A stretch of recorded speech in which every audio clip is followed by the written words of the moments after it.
Uh, so today I'll be talking about data science or how to apply data, whether be it sport or social media or even science, because that's where my experience lies, right? Somehow it's become diverse. So I'll I'll start off with introducing myself.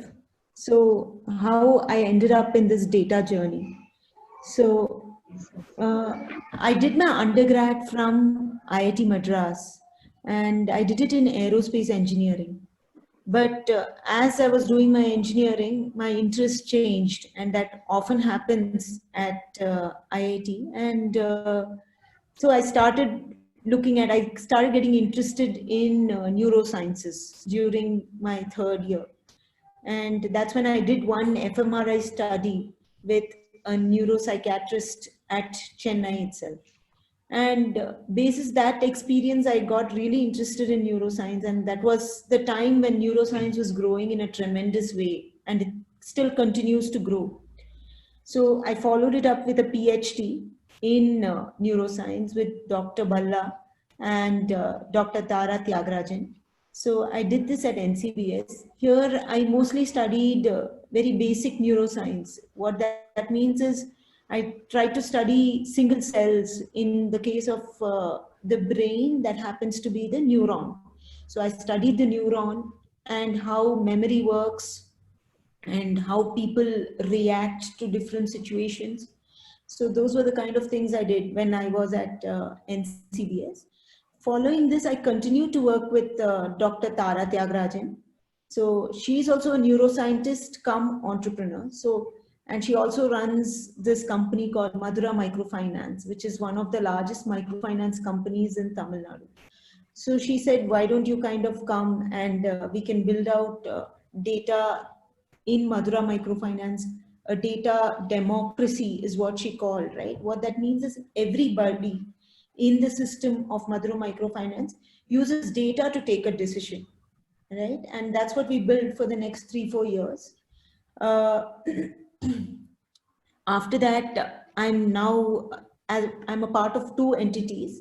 One is called Sapien Labs, and here I continue to do my neuroscience research, where we are basically doing EEG research, and we are looking at socio-economic effects.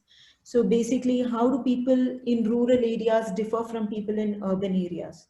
Another study which I'm closely involved in is how does cognition develop in 3-year-old children, right? And so that's what I'm doing at Sapien Labs. And for the last 2 years, I'm also co-founder at Kabaddi Adda.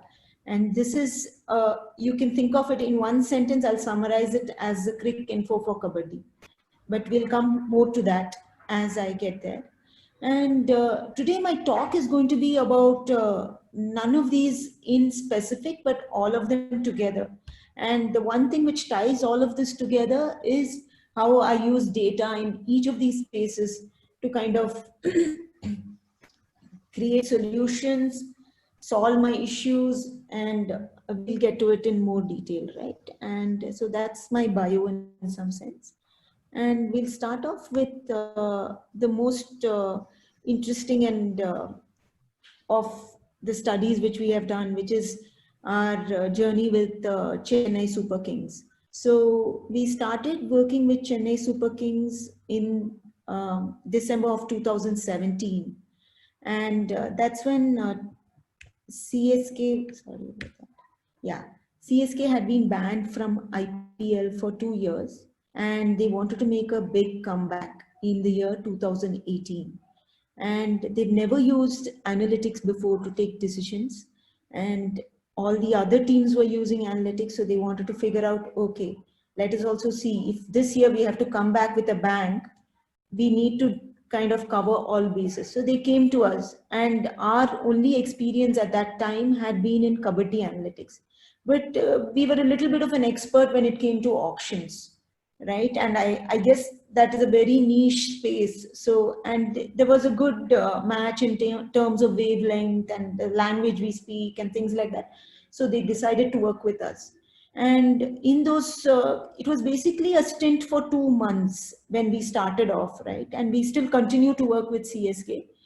It was a stint for 2 months and was planning for the auction of 2018. And the big question there was, how do we build a winning squad, right? How will CSK build a winning squad? And as a build up to that, there were many smaller questions we had to address. One is, how many players to buy? Historically, CSK always bought only 18 players, and they used to stick with a group of 11 or 12 players match after match after match, and they were winning, so they didn't need to change it, right? And then whom do we retain, and whom do we use the first bid to match card for? What is a balanced squad in IPL or in T20 cricket? Is it to go with a longer batting order, or is it to have a balance of batsmen, bowlers, and all-rounders? Then who is the ideal captain for CSK? Is it Dhoni? Is it Raina? Or should we buy someone from outside, right? That's a relatively easy question when it comes to CSK. And then what is the fair price for every player? And here is where a lot of our experience came handy, which is, for every player, what I call fair price is something what their worth is. So if I say 25 runs in IPL is worth 10 lakhs, then the fair price for a player, if he hits 400 runs, is, a scale version of that. But often, and more often than not, people don't get bid at their fair price. There's another price called expected price, which is where the economics comes in, right? So there are two things in play here. It's an interplay between cricketing skills and economics. So if the player is, say, a wicketkeeper batsman like Dinesh Karthik, and it's a very rare commodity, right? Like there's Dhoni, there is Dinesh Karthik, who are extremely good at two skills, which is wicketkeeping and batting. And there are 6 teams who want 3 players. Then their price is going to go way above their fair price. They are going to be kind of, in the auction, their price is going to be 2 or 3 times or even more times the fair price. So for every player, our goal was to create this fair price versus expected price. And that's not a very easy thing to do, because auction is also, there is a third element which comes into an auction, which is emotion. So if I get into a bidding war with a person, and which happens quite often between 2 teams, then the prices can be totally in a different range from what is fair, from what is expected. So our goal was to predict that price, right? And so today I'll be talking about 2 very interesting problems which we have solved with CSK, and which now we feel we have much more understanding about cricket. And when we first went to Chennai and started working with them, it was in fact Arvind, Srikanth, and me, and all 3 of us are from IIT Madras, and we just had the bare minimum knowledge of cricket, which probably 50% of India has, right? We didn't have any special knowledge of cricket. But as we went there, our goal became to understand cricket in a nuanced. So 1 week into our stay in Chennai, we kind of we took this decision to retain Dhoni, Raina, and Jadeja, who are the usual suspects when it comes to CSK, right?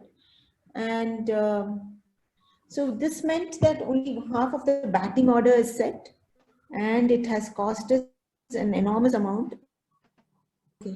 Okay. So we needed to buy a full batting order, a solid batting order. That's what Dhoni wanted, right? He said, give me any bowlers, I'm going to manage with them. But how do you get a full batting order? Because openers are expensive, right? David Warner was retained by SRH for 12 crores. So that is the kind of worth which people want to give their openers. So we came up, one member of the team came up with the idea that what if we buy batsmen who are kind of old? Because the notion, and this is what I want to repeatedly come back to, there are a lot of notions in the field, right? So in IPL itself, the notion is that T20 is a really fast game. Of course, it's faster than Test in terms of time it takes to finish a game. And younger players tend to do better because it's fast paced, right? And we looked at the histogram, and that is the bias which is there in the field of cricket itself, right? You can see that less than 10% of the players are over the age of 35, and 90% of the players are young, And in fact, under the age of 25 is a much higher number than over the age of 35. And so you're wondering, okay, so if this is the bias in the field, can we capitalize on this? And to capitalize on this, we need to know that batsmen over the age of 35 continue to perform as well as younger batsmen. And we were in for a surprise when we looked at the data here, right? And this is a win contribution by each batsman.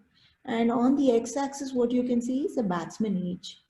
So you can see that batsmen actually are contributing negatively to your team. That is, they help you lose in some sense by when they're really young. And you can, and when by the age of 25, they've still not contributed anything to the team. That's when they kind of, okay, I've got 3-4 years experience. Now they slowly start contributing to the team. And in fact, around 35 is when they peak. And if you look at the previous chart, you'll realize that teams are actually sidelining players once they reach the age of 35, saying he is not a long-term investment. It is not worth having him in the team. So like getting a Kohli at the age of 18 is like a 1 in a million chance is what I would say, looking at the data and the statistics, right? But what can be a recipe for success is actually choosing players who have experience when given a tough situation, which happens very, very often in T20 cricket. They are able to use their experience and do things sensibly. And this is what has worked historically in T20 cricket. But the bias continues to be towards younger players. So we decided in 2018, since we don't have a choice, we have limited constraints of money. It's a great opportunity to test this hypothesis also. So we decided in a series of players, including Watson, whom we were going to go after, right? And on the first day, CSK had 11 players at the end of the first day of auction, and 7 of them were over the age of 33.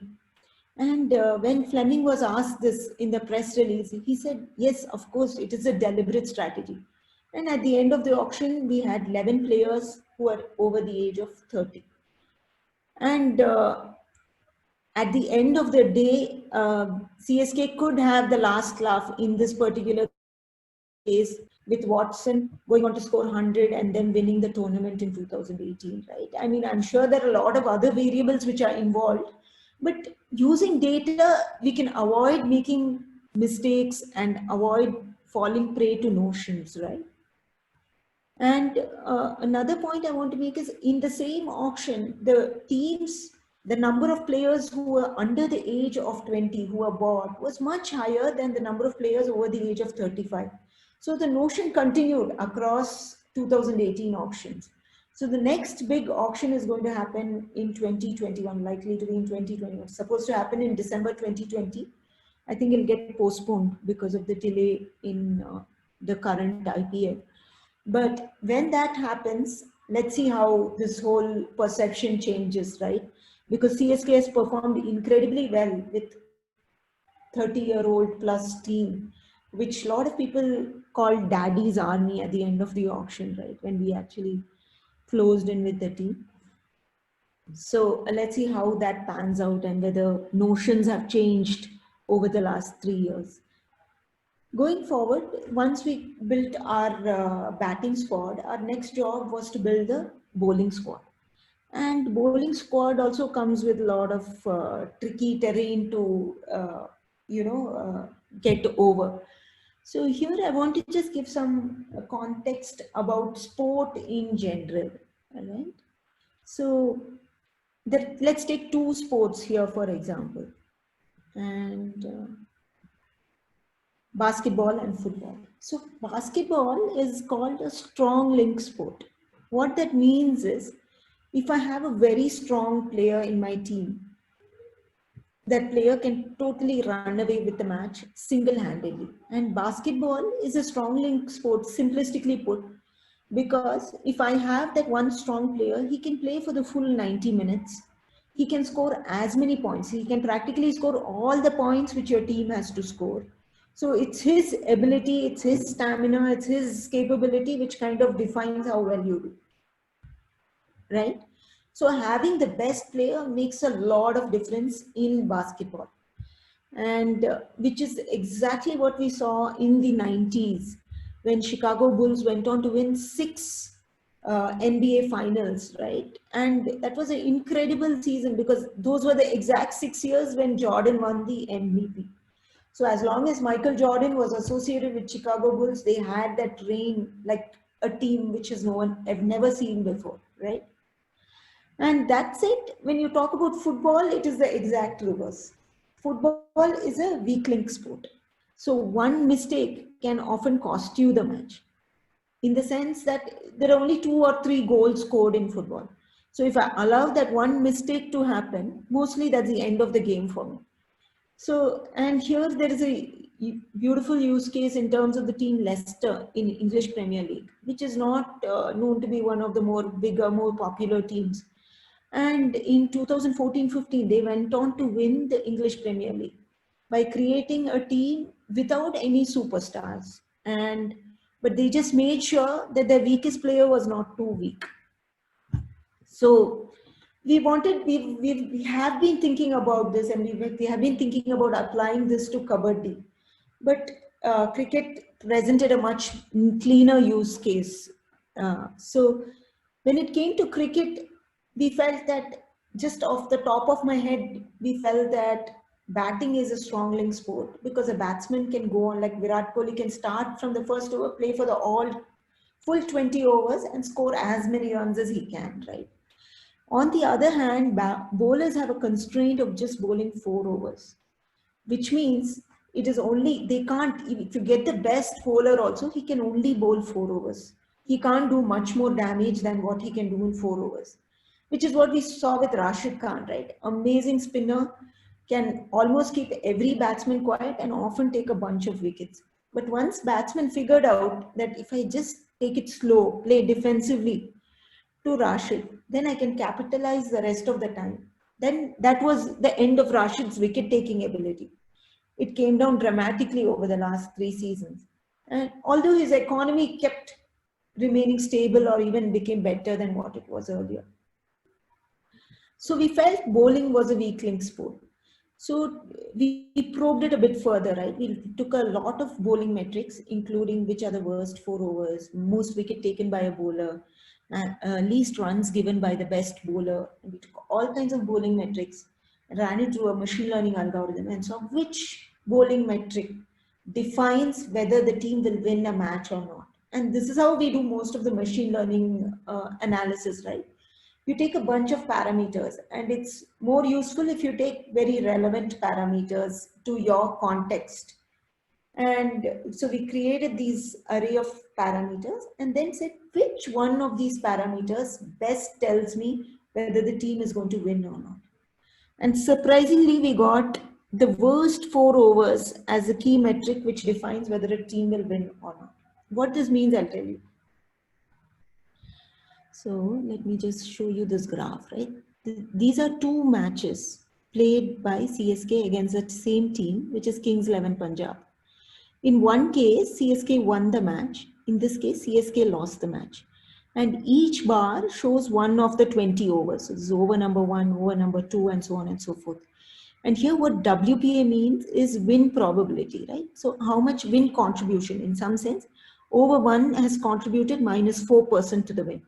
Whereas over 2 has contributed 20% to the win. As if I remember correctly, this is a point when Chris Gale's wicket fell. So Chris Gale's wicket fell, CSK's chances of winning the match went up by a big notch. Then nothing much happened. They scored 6-7 runs, so on and so forth. Then there were 4 bad overs, right? These are the worst 4 overs bowled by CSK. And if you sum what percentage of match has been lost in the worst 4 overs, it accounts to around 30%. That means the win probability, if CSK had the win probability of say 70%, they were going to win the match. By bowling those 4 overs, I have brought down the win probability to 40%, which means now Kings 11 have a better chance of winning. Okay. So if you look at that, CSK lost 30% in their worst 4 overs. In the other match where CSK actually lost the match, you can see that their worst 4 overs has actually cost them 39% of the match. And this one metric keeps coming up again and again. Once we started looking at it, it kept coming up again and again as one of the key metrics by which teams win or lose matches. right?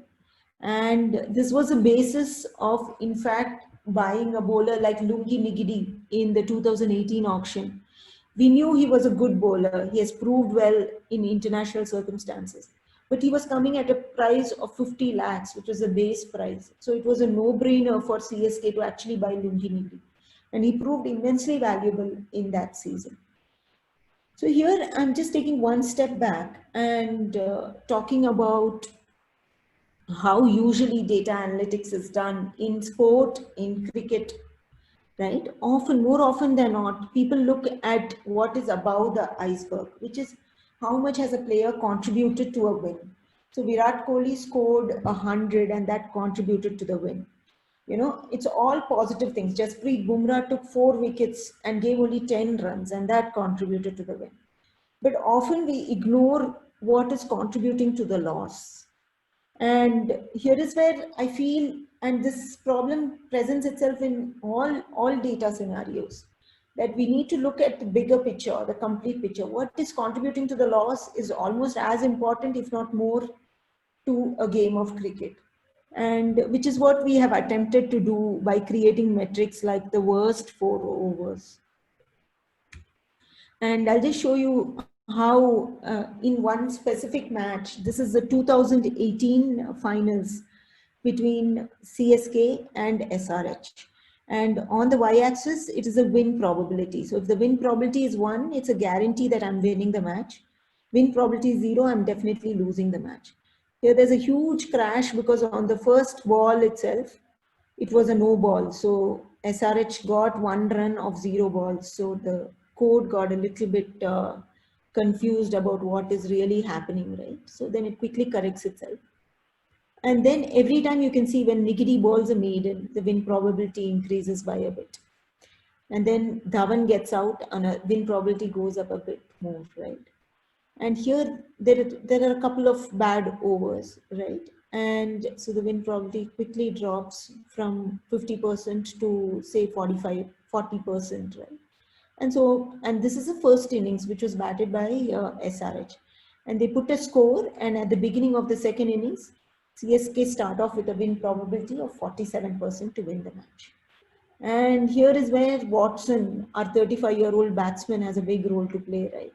He comes, he plays very, very slowly, but he does not lose his wicket. He plays even more slowly. Then Bhuvneshwar Kumar bowls a brilliant over. It becomes very, very slow. And win probability has in fact crashed to 30%. Right? And then Siddharth Kaul bowls pretty good overs, but still 8 runs is more than what he should have given, right? So it goes up a bit. So now Watson starts accelerating, but he's still patient. He's still patient. The wickets are not lost. So now our algorithm is already predicting, okay, he's not lost wickets. He scored a lot of runs. So he's now, the win probability is going to keep going up unless they lose a wicket, of course. But that's when SRH make a mistake, right? They bowl Rashid Khan, Watson takes it slow, and they keep bowling their best bowlers and they're not able to get Watson's wicket. Finally, they have to bowl Sandeep Sharma, who's not such a bad bowler, but he's still their weakest link, right? And he goes for 27 runs in 1 over. And that's practically the end of the match, right? Because by then Chennai is coasting along with hardly any wickets lost. And with a few more runs, they go on to win the match. And this is what we felt like if we kind of do a bigger picture analysis, it kind of shows up every time you look at it. So finally, at the end of the season, when we looked at it, there was no CSK bowler who was in the top 9 wicket-taking bowlers. And that's probably a rare scenario for the winning team of IPL, right? And 9 different CSK players won the man of the match. And this comes through because of this weak link, bowling being a weak link, right? And in this particular match itself, CSK lost 31%. And on the other hand, you can see that SRH lost around 45% because of their worst 4 overs. And that's what made it in this particular match. And it happens more often than not. Here, these numbers show in the season which teams performed in terms of their worst 4 overs. And you can see 3 out of the 4 teams which made to the playoffs are there in this metric, right? Rajasthan Royals, CSK and SRH. The other team which made it to the playoffs was KKR. So with this, I'll just wrap up this section on CSK, right? And I'll summarize it and give a data perspective of why we did what we did and what it means in general, right? Especially in sport, context is everything. For instance, how can I compare 20 runs scored in 8 balls by Dhoni to 45 runs scored in 35 balls by Virat Kohli? It's very difficult for me to compare, and I can't simply say 45 is more valuable than 20, because all of us here know that at 20 probably took us over the line, right? So creating metrics which normalizes the playing field to create a context-free situation, it's difficult, but if you can create that, that is an ideal way to go about analytics in general. Then another big thing is that we have to look at the whole picture. We have to look at the whole iceberg and not what is visible, right? And often, because we are talking about superheroes, and superheroes are what create sport, we can tend to say, okay, Sachin has 40 centuries and he's just one less than Ricky Ponting and things like that, right? It's also important to see how many ducks did Sachin get? How many times did Sachin not scoring at that important position and that important context cost you the match? Those kind of things.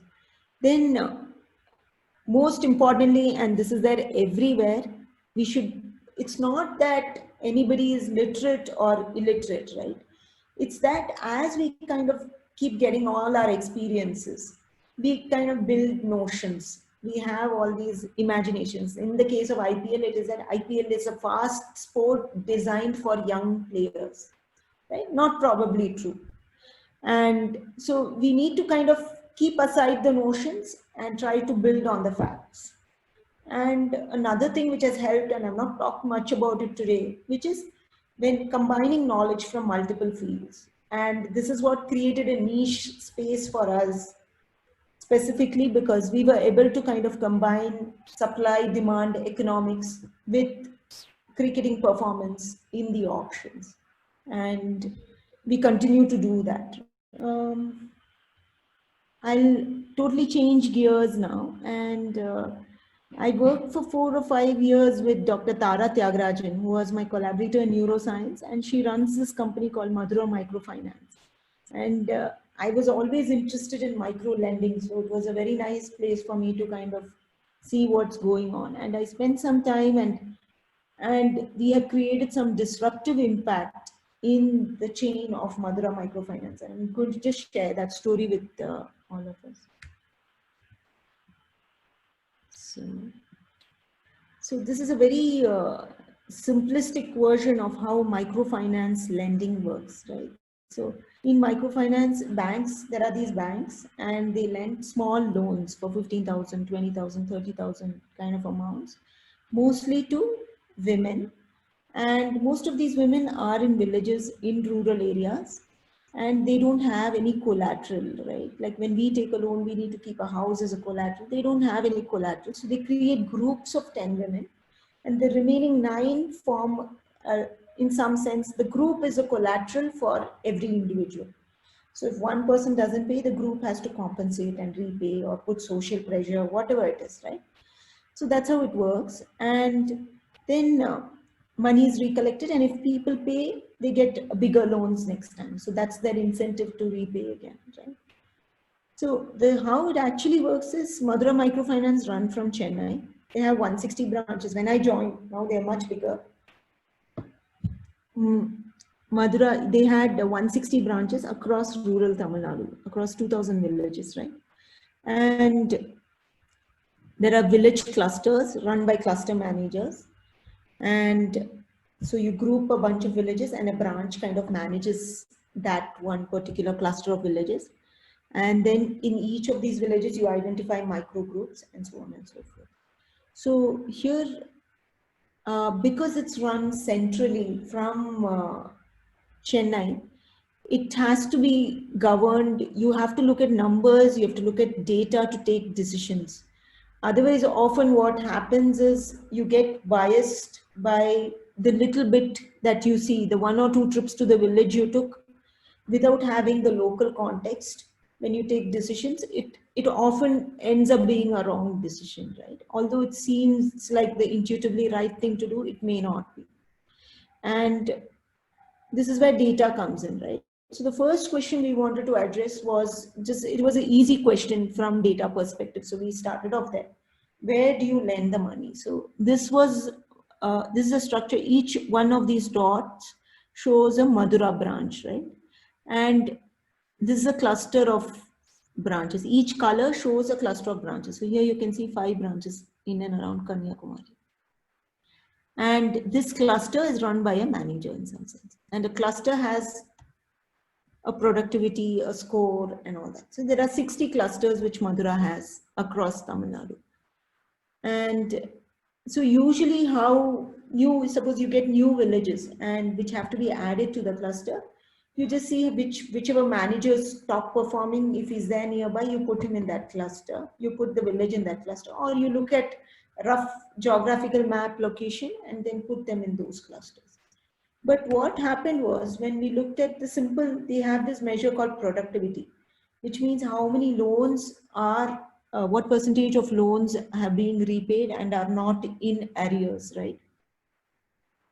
And what we saw was, there was sort of exponential decay, right? Like this. And which means productivity was decreasing if the villages within a cluster were far away from each other, right? And distance was very difficult to measure before, because road distance is what has to be calculated. And we had to map the whole map of Tamil Nadu and the road routes to get the distance, right? And not as the crow flies. No, so latitude and longitude was not sufficient. So geography, whether having mountains, all of that matters in this. And the productivity was decaying as long as the cluster was becoming bigger and bigger, right? And so what we did was, we did a reclustering exercise, which is, if you look at, let's just take this one for example. This got reclustered into 3 groups. Cluster 1 with 2 centers, 2 branches, cluster 2 with 1, and cluster 3 with 2. And this could probably be because that you had to cross through Kerala, or the roads were right across like this, and the distance was too high, right? And in the new clustering approach, we still had the same number of clusters, which means same number of managers, except now they were assigned to something which was more close by. And this is one way to look at this, right? Which is a histogram of distance between villages within a cluster. And this was an earlier structure. There were villages which were even 75 or more kilometers far away from each other within a cluster, which means the cluster manager had to practically, to go from one place to another, had to spend almost a day. On the other hand, with the same locations, just by reclustering, I got all the clusters within 10 to 15 kilometers of each other. There were only few clusters which was maximum around 30 kilometers is the distance between villages in a cluster. And these compact clusters directly started impacting the productivity. Then the next question we approached, right? So now this was an easy problem to take up once we had the distance and all that mapped out. And then we said, okay, now what do we lend, right? So we have so many different packages of 10,000, 20,000, different products are there within Madura Microfinance. Do you give the same product to every place in a state? So that's when, again, data came to our rescue, right? So a lot of census data has been digitized because it's in a very unusable format the way it is right now. So we digitized a lot of census data at the district level. And here is just an example between 2 districts, right? Here it's one district called Sulya in Dakshin Karnataka, another one called Hegadadevan Kotte in Mysore district. And you can see they're right next to each other, practically 10-15 kilometers apart, or not even that much, right? They share a border. And they're completely different. And the color here shows the industrial worker ratio, which means what percentage of working population works in industries to agriculture. It's a ratio between the two. And you can see that most of the people in Sulya are industry goers, whereas Hegadadevan Kotte is a fully agri sort of place where the large percentage of population is doing agri work, right? Agriculture work. And when we looked at the metrics in more detail, and this just reflected in every other place, right? So the industrialization was higher, the female literacy rate was higher in Sulia, and the migration was lower. On the other hand, migration was higher in Hegde Devankote. So which meant that although they're next to each other, the populations are totally different. And this sort of visualization really helps here. I just wanted to make a use case for how you can visualize the data, right? And this sort of visualization helped us quickly see where there are discrepancies and how there can be sudden shifts between two nearby areas itself.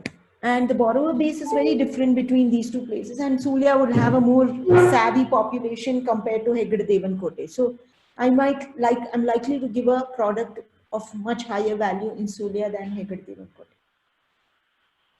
So then that brings us to the next point, right? And so I get all these women who line up in front of me and say, give me a loan. So how do I decide whom to give the loan to? And here we built a machine learning model, right? So we took two sets of parameters. One, relating to a person's information, like education, phone usage, what type of business are you going to do? Do you travel often? How often do you take the bus? Do you have friends outside your village? Do you have family outside your village? How often do you travel? What is your father's occupation, mother's occupation? And then the village characteristics, right? What, like I just showed you in the previous one, what is the industrial worker ratio? How far is it from the road? And so on and so forth. And we built this model, and it was, the model worked it was a very simple model, but it worked really well when it came to predicting whether the person is going to default a loan or not. We had more than 98% prediction, accurate prediction of whether a person will default a loan or not. And surprisingly, it is a function of mother's occupation. And if the mother's occupation is housewife, they tend to do much better. And then two other major things which affects the economy of a person in a rural area are the travel pattern. So somebody who's not scared to venture out of their village, because there are tons of people who have never gone over the 200 meters, which is defined as their village. And so people who venture out more tend to be much more savvy when it comes to business. People who use the phone more instead of, they are able to do business much better. And that's what the model predicted. So as soon as a person comes, we fill in some of these parameters, and model gives you 24% likelihood of loan repayment. And although the person on the field is not going to take all their decisions, just like in the cricket case, looking at these numbers, it is a great way for them to say, okay, should I take the risk or not? Should I, and that has helped Madura in a big way, because during the demonetization crisis, the whole industry kind of crashed, right? Because of the way it was a big crisis in general. And the industry average was of repayment was just 75 to 80. On the other hand, repayment in Madura was 98%. And it was simply because of all of these little things which we did, right? One is create better clusters so the managers could reach more quickly, give products which are better suited depending on their location. Third, find out what kind of drives success in individuals, right? Because further to this, Madura also created a micro education program, which is they try to upskill people based on this knowledge. If you use the phone more, if you travel more, you're going to do much better. So go ahead and do all of those things. And this is the education you need to do that. So they try to do that, closing the loop by improving their local SHC groups also, right? And how we built this model, just to give the data perspective of this whole thing, it was a simple machine learning model. So what we did was we created a lot of derived variables, which is, for one example of a derived variable is decadal migration. What percentage of population leaves the village, right? That is one sort of thing to look at. And what is the ratio of father's education to your education, right? And those sort of variables the model automatically creates. and then it looks at correlation with an outcome, which is whether you default or not. And then it re-simplifies all of these metrics, because I don't want to again get a very complicated model which I can't interpret, right? And finally, I just built models out of that. And this is a method we've been using to build the next product also, which I'll come into. And here, the fourth question we took it, okay, now we've got a great, amazingly successful model in Tamil Nadu.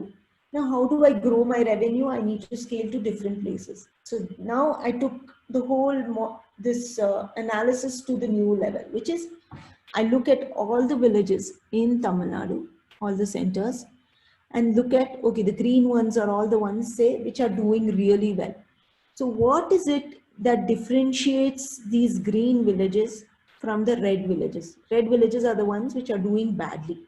And you can see that if I look at the 90th percentile to 10th percentile, the villages, there's a 5.8% fold increase in productivity, right? So if I can just remove these red villages and identify more green locations within Tamil Nadu, which are similar to these villages which we have already seen success in with our model, then that is a good way to scale. And that's what we did first in Tamil Nadu itself. And so you can see that if you simply randomly select locations, this is the sort of productivity which Madura had, which is a red curve. Okay, it's hovering around 65–75%, right? And once the model starts selecting, it starts chopping out some of these bad performing villages and selects much better villages and shifting the whole thing by a notch to the right. And that's what they realize, that productivity goes up by around 47% once we shift it like this, right? And these were all the identified villages by the model in Tamil Nadu, which are likely to perform as well as the green color marks here. So once we did this for Tamil Nadu, we got more ambitious. So we wanted to scale to Karnataka, we wanted to scale to Maharashtra, Kerala, and so on and so forth. So which is what we did. We took the learnings from Tamil Nadu, which is basically, by learnings, what I mean, it's a model, right? So now if I pass the village parameters for a village in Tamil Nadu, in Karnataka, through my model will tell you have 80% chance of success if you make if you set up your Madura branch over there. And which is what we did. And we got a whole array of villages. You can select how many villages you want. There are 36,000 villages in Karnataka.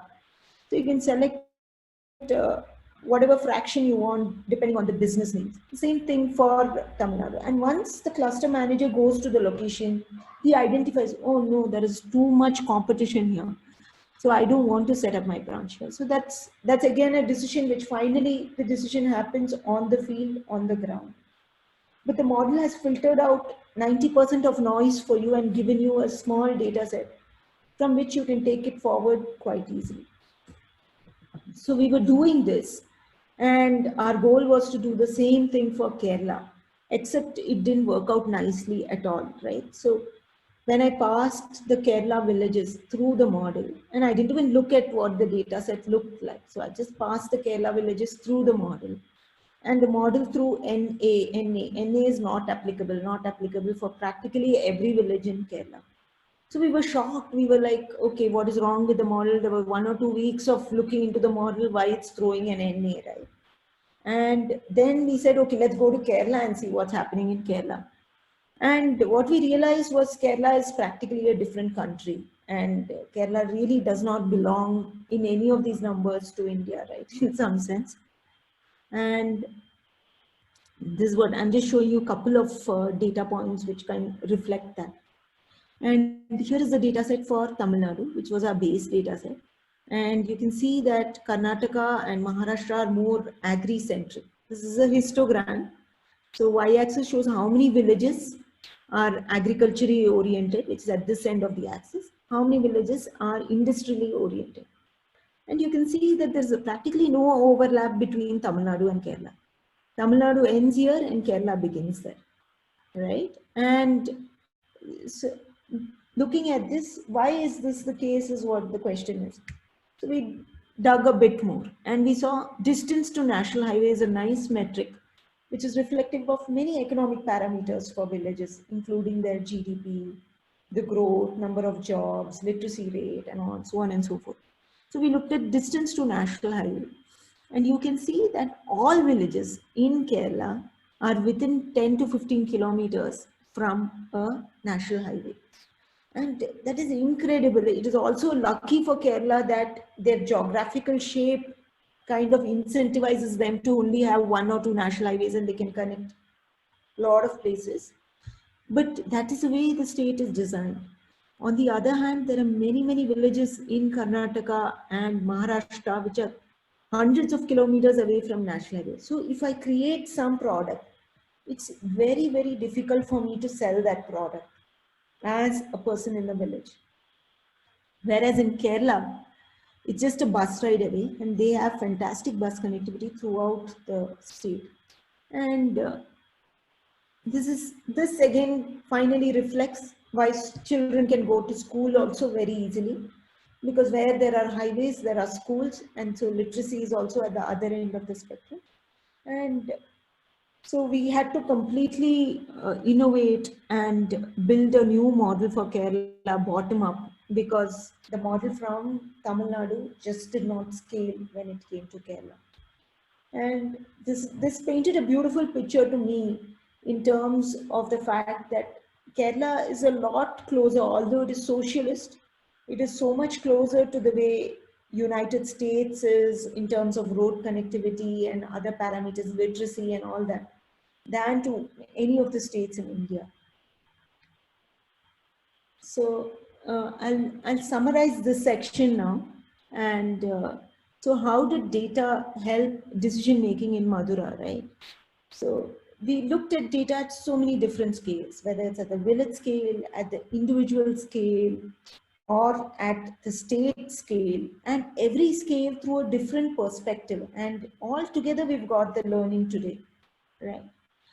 And so what some of the data techniques which we use was clustering, which is a very commonly, I like to use clustering a lot, because when there is very less data, when you cluster them together, it kind of gives you a perception, it takes you closer to the truth, because sparse data never paints a good picture. Then visualization is a nice technique when it comes to geographical regions, to quickly get a sense of what is happening. Otherwise, you don't know what's happening, because latitude, longitude is important to a lot of decision making. Then building machine learning models can save a lot of time, especially because it filters out a lot of noise and leaves you with little remaining signal that you can take decisions a lot more easily. And finally, any day I would urge all of us to use histograms instead of averages. Every time I get a data set, the first thing I do is I plot a histogram. I never trust averages, because they can often give a very one-dimensional view of what is happening. And this said, to summarize the Madura thing, today Madura Microfinance is in 8 states using all these models which you've built up, bottom up, and they've beaten all industry averages. And I think just before March, they got a big exit to Credit Grameen, where they bought out 100% of the company.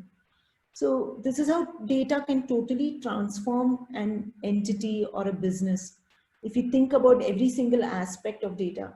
And here I have to give a lot of credit to Tara Tyagarajan, because she is fully a data-driven person, and her ambition that there needs to be data democracy in Madura Microfinance is what has driven this sort of change over the last 7-8 years. I'm going to move on to the next section, which is one of my favorites, which is Kabaddi Adda. So Kabaddi Adda is a website, and it is basically like quick info for Kabaddi, put in one sentence. But I will look at Kabaddi Adda as a completely different thing. In my perspective, Kabaddi Adda is a distribution platform powered by the love of Kabaddi. And Kabaddi has recently been making a lot of noise. And since 2014, when Pro Kabaddi League was launched, Kabaddi has seen almost as many viewership as IPL. And there is an inherent love for kabaddi when it comes to India B and, India B towns and rural India. And which is what we got really interested in, and we took up this journey around a couple of years back. So Kabaddi Adda has a bunch of distribution platforms, and we touch around 1 million users for every piece of content we put out. So, but how do you grow social media, right? Because social media seems like something which is not solvable using data. It seems like the opposite of data. But at Kabaddi Adda, what we have done is we have tried to use data to create a process to the madness called social media. So this is our journey in Kabaddi Adda. So we were working with Puneri Paltan for the auctions, like I told you. We had become pretty good at doing auction related to Kabaddi by then. And so we thought, okay, why not just cover senior nationals? And in 2017 December, we just with a handheld camera, when we recorded the senior nationals without commentary, without score ribbon, it got taken up on our YouTube channel by tremendous amount of viewers. We got 5,000 to 10,000 views for every video we put, which was not good in the sense that it was taken from very far away and it was difficult to actually see the action. But the dearth of content and the need for content in the space was so high that it got taken up. Then we realized there is an interest, so we decided, okay, we are going to start Kabaddi Adda around April. Eventually, we started it in February of 2019. And I think Vikas is on the call also. So Vikas is the one who went to all the players. He started getting connected to the players. And with his handheld camera, he recorded a lot of things and took interviews of players. And that got picked up very nicely on our YouTube channel then. Then post that, Pro Kabaddi happened and our YouTube channel grew further. And then we put out some tournaments, it grew even further. And it seemed like there was no stopping Kabaddi Adda, right? And because we got tremendous growth of almost 100,000 on our YouTube channel, 100,000 subscribers on our YouTube channel in a span of 3 months during the Pro Kabaddi League. And further to that, we built our own data tool so that what in the end power sport is data, and the logic for that is this, right? So a sport grows when it has superstars. So basketball grew in the 90s because Michael Jordan came after Magic Johnson, then Michael Jordan came, right, together. So that grew the sport of basketball and NBA like nothing else. Post that, in India, cricket grew when World Cup happened, of course, but then Sachin happened. And there was a wave of Sachin for the next 20, 30 years across the country, right? And so then cricket grew, and where it is today, I think a lot of credit has to go to Sachin, right, for that. Similarly, Kabaddi has to grow. If Kabaddi has to grow, if Kabaddi Adda has to grow, Kabaddi has to grow. But if Kabaddi has to grow, we need superstars in Kabaddi. And there are very few superstars in Kabaddi. And that is not because there are not talented players. It's like, it's very difficult to identify who the talented players are. And to identify who the talented players are, you need data. I need data to say that Pardeep Narwal, who scores 1,000 points 2 times as fast as any other player, is this amazing raider and there's no one like him. I need to make that comment, but I need data to power that comment, which is why we invested a lot in our data tool. And once we did that, we started covering a lot of tournaments. So we started getting small superstars in every tournament. We were growing at a tremendous pace during March 2020, right? And that's when the COVID thing happened. And there was a lockdown, and Kabaddi, being a contact sport, came to a complete halt. And I still have no picture of when it's going to start again. So we thought, okay, we can't keep quiet because we have all of these users sitting on our channel waiting for us to put out content, but there is nothing happening. What do I do? So we decided we'll create a fantastic interview show, right, with all the top players in Kabaddi, Anup Kumar, Pardeep Narwal, all of these players in a Ghar Se Panga interview show, we called it. And the show itself did well. The players came on time. It was a very engaging conversation. I liked it, right? But the users didn't take it up at all on our YouTube channel, right? So our data started looking bad. And here I'm showing you data from our YouTube channel, right? You can see there are, what the red line kind of shows you how many views the YouTube channel has got. The yellow line shows the cumulative growth of the YouTube channel. And you can clearly see one thing which stands out in this chart are the spikes, right? Why are we getting these spikes? The spikes are there mainly because they are linked to tournaments, and that's the way sport evolves, right? Whenever there's a live tournament, a tournament which is telecast on TV, amazing viewership. And this huge growth which we saw was during the Pro Kabaddi League, which was telecast on TV. There was a lot of data, there was a lot of buzz, social media, advertising, everything was there. So it's amazing. Then there are local tournaments which we cover ourselves. So we are able to give it a push of this much by covering it ourselves on our channel, right? We're pushing ourselves to kind of, it's a positive feedback loop. Similarly, senior national. And then the COVID lockdown happened and our numbers started dropping, slightly improved because of all the interviews we put out. But it was not like anything before. And we had to push this back up. We had to get those spikes back up. So, and the interviews with the biggest name in Kabaddi was not working out really well for us. And we got a lot of associations to put out their content on our channel. That was also not working out really well.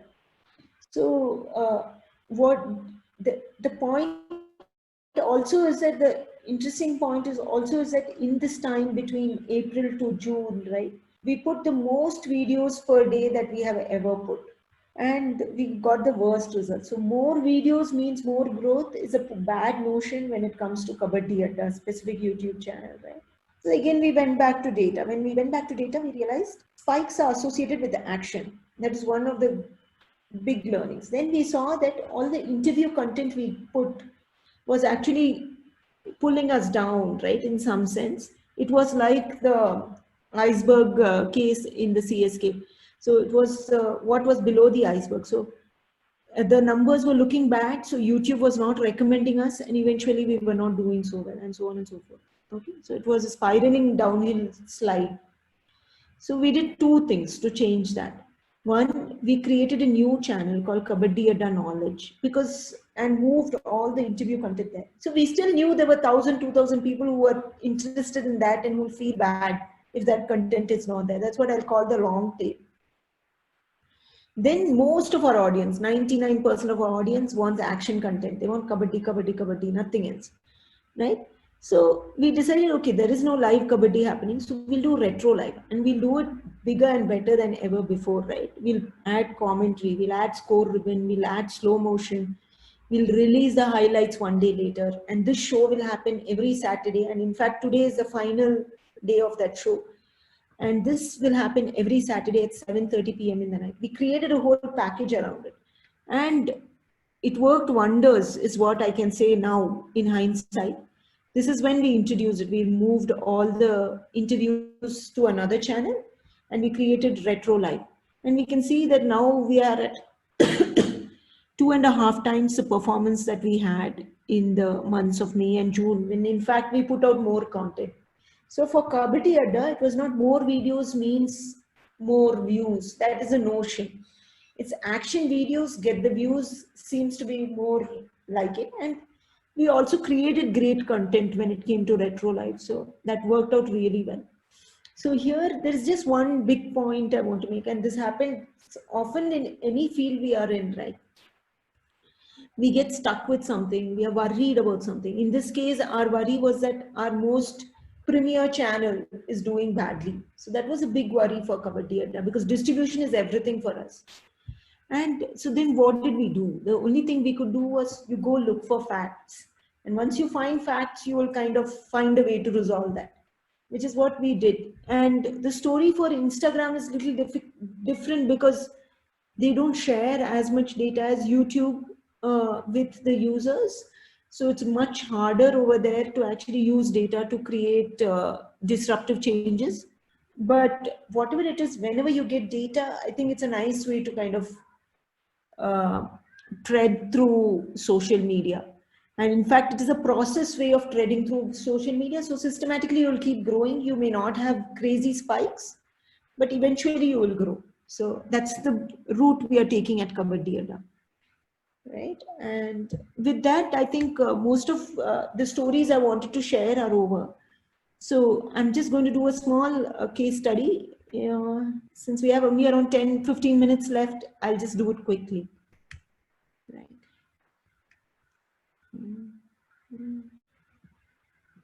Okay. So, this is a wrong chart. Okay. So here is a chart. I want all of you to look at this chart, this gray color chart, and it shows the number of children in India. You can see that in 1950, we had around 175 million children in India. And that number has grown dramatically. In fact, it's more than doubled to around 375 million children by 2000. And by 2020, we are close to around 380 million children in India right now. The children population is decided by the number of live births per woman, which is the fertility rate of a woman. In simple words, it's an average number of children expected to be born to a woman during her reproductive span, right? 15 to 49 years. And in India, you can see, as most of us will know from our own families, that in 1950, this was around 5 children per family. And this could be because of many reasons, right? A lot of children were also dying because child mortality was high at that time. And then this number gradually crashed down to around 2.5 in 2020. And the reasons for this, as I just read it up from our government website, is that mostly it's because of higher education. So states where the education is higher, like Kerala, this fertility rate has come to the lowest, in fact. And states like Bihar, where the education level is a little lower, there's still 26% of women who are not illiterate. It's around 3.2 children per woman. And this number has really come down quite a bit. And it's because of many such things. And because of this, what has happened is actually the number of children in India, and this trajectory surprised me also, is actually going along the red line, which is it's going to come down further and further. And by 2100, we'll only have 200 million children, right? And this is very interesting because this is one of the notions many of us have, that in this case, right, in this particular group, I feel that a lot of us have said actually red, which is a fantastic thing. But our notion is that our population is growing, we cannot manage anything, our resources will be limited by the time we get 2100, but that is not truly the case. Because what will happen to the population, right? And there's a small representative way of quickly understanding what will happen to the population. So today, India's population is 1.3 billion. And I've just put these representative boxes of each box represents 100 million. If you look at the age 0 to 15 years, there are around 350 million children right now, okay? And this is the age group between 15 to 30, so on and so forth. This is today, right? So what will happen in 2040? So people in 60 to 80, because our expected lifespan is around 70, 75 years, these people are not likely to be alive, and all of them will move up one step. So when that happens, 2040, we'll have 200 million 60 to 80 year olds, right? And 60 plus year olds. And at the same time, 0 to 15 years, I'll add 300 million each year, okay? It's an approximation, but I'm just adding 300 million each year. So if this is the case, if you keep moving, right, and the same, each age group moves up one step for every 20 years. If we do that, what will happen is by 2120, we would have kind of reached a stable population. And what I'm telling here is that Indian population is never going to go above 1.5 billion if I look at the data. In fact, here I have put 300 million children, it's going to come down a bit further. So it will taper down a bit more if it's going to be more realistic. And the population may only decline after 2100. So when, as a country, we are planning for resources, it is this number that we have to keep in mind, which is this 1.5 billion. And if you can plan for this 1.5 billion, whether it is energy, resources, access to electricity, access to water, I think we will be good to go. And with this message and insight, I would just remain stable and firm. I would like to close the talk, and I hope all of you guys start looking at numbers with a slightly new perspective starting today if you have not already started.